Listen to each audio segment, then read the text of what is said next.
গতকালকে হয়েছে কি, আমি গেছিলাম 7-11-এ সিগারেট কিনতে। তারপরে সিগারেটে তো কোনো নাম নাই, এই যে সব জায়গায় চাইনিজ লেখা, কিন্তু ইংলিশ লেখা নেই। এটা সমস্যাটা কি, সিগারেটের নাম এটা পাওয়া যায় না। তো আমি এগুলো তো কিনে লাইছি। আমি আর কইছি যে এক লোকে একটা সিগারেট নিয়েছে, ওইটা আমিও খাই। কিন্তু ওইটার মধ্যে দুইটা ভেরিয়েন্ট, একটা হলো চিস্টার ফিল, মানে চিস্টার ফিল বলতে মেনথল, আর হলে নর্মাল রেগুলার যেটা। তা আমি কইছি ওটা সেম রেঞ্জে, না ওই লোকে যে মেনথল নিয়েছে আমি খেয়াল করি না, মেনথল আমি খাইতে পারি না, সিগারেট এমনি কম খাই। পরে আমার একটা মেনথল ধরাই দিছে। পরে রাত্রে নিয়ে বাসায়, হোটেলের মধ্যে কি করা যায়, কিছুই করা যায় না, হোটেলে আমি খাইতেও পারতেছি না। পরে আমার এক প্যাকেটে 2-3 দিনের বেশি যায়। পরে সবাই এটা লইয়া ওইটাতে খাওয়াই দিছে। আজকে গেছি, আজকে আবার কইতেছে সেম।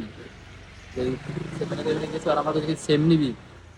আমি কই, না আমার সেম টিমের দরকার নাই, আমার এটা নর্মাল দে, রেগুলার, নো মেনথল। ওকে ঠিক আছে, তাহলে তোর মেনথল সারাটাই দিতে।